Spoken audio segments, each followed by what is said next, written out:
Ay mga ka-finding, welcome sa ating new adventure na naman dito sa mundo ng aking vlog. Sa mga gusto magpa-apostel mga ka-finding ng kanilang mga documents like NBI, birth certificate, ay ito po yung tutorial na para sa inyo. So ngayon ay nasa Google search tayo at i-search lang natin is yung nakikita natin sa screen. Once na i-click natin ay ito yung next. Click lang natin yung apostle appointment. Pagka-click natin yung mga ka-finding ay diretso na po tayo at kikreate po tayo ng ating appointment. At kailangan natin dito ng ating email address, password, at hindi tayo magla-login kasi i-assume natin na bago tayo at kukuha tayo ng pagpapapostel. So okay, so ang gagawin natin ay click lang natin is yung create new account kasi wala pa tayong account. So pagka-click natin ng create new account ay ito na mga ka-finding. Ang next ay as we can see ay meron dyan first name, last name, middle initial. So kailangan natin fill upan lahat ng mga credentials o mga details dito. At after natin fill upan ay click lang po natin is yung I accept at in the register. And then ngayon mga ka-finding ay ikikiin natin yung ating email address na ginamit natin kanina, password, at i-click natin is yung create new account. As I mentioned a while ago, wala pa tayong account. So hindi natin i-click yung login kasi hindi talaga makaka-login kasi wala pa tayong account. So once na-click natin yung new account, ay mag-verify sa email address natin na ginamit at i-click lang po natin is yung click here para ma-verify. At ngayon ay ulit-ulit tayo at ilalagay ulit natin is yung ating password, yung ating email address at i-click na po natin is yung login. Okay, so pagka-click na po ng login mga ka-finding is ito na po yung next. So lahat na may asterisk dyan is required na kailangan natin fill upan like yung first name, middle initial, last name. At kung ano nakikita ninyo ay fill upan ninyo kasi required po yan at hindi kayo magpuproceed kapag may kulang kayo doon sa mga naka-asterisk. So as we can see mga ka-finding dito sa country of destination ay merong iba't ibang klase ng options yan. Kumari kung saan kayo pupunta, sa Saudi, sa Croatia, sa Japan, ay pwede nyo po siyang piliin kung saan destination po kayo pupunta.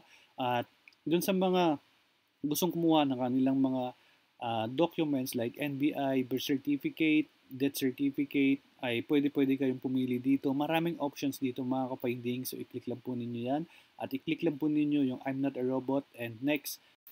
And dito mga ka-finding, kung may papansin nyo, meron nakalagay dito na do you want to add another document? So pag meron kayong gustong idagdag ng mga documents, ay click lang po ninyo yung yes para sabay-sabay nyo na po yan mapapostel and i-click lang po nyo yung next. And then successful save at i-click lang po natin is yung okay kapag okay na. So ngayon mga ka-finding, and nandito tayo sa site. So as we can see sa arrow na yan ay papaschedule na tayo kung saan satellite office tayo pupunta. So example natin today ay mayroon siya sa Asiana, Cagayan de Oro, Davao, sa mga SM malls meron din. So ang example natin for today para madali niyo sundan ay ang pinili ko is yung Cagayan de Oro. So pagkapili ko ng Cagayan de Oro ay click ko lang po yung next at so we can see mga ka-finding ay nandito na nga tayo. Meron kayong mapapansin dalawang kulay, pula at green. Yung pula mga ka-finding ibig sabihin fully book na at yung green as ito yung may slot o may available pa. So ngayon ipapakita ko sa inyo yung aking slot na napili. For example is December 22.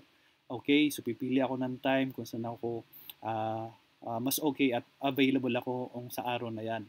At i-click lang po natin mga ka-finding is yung next kapag nakapili na po tayo ng araw at ng oras kung kailan tayo pwede magpo-apostel ng ating mga documents. So as after na mga ka-finding, after natin i-click yung next ay ito na yung ating QR code as yung ating appointment letter.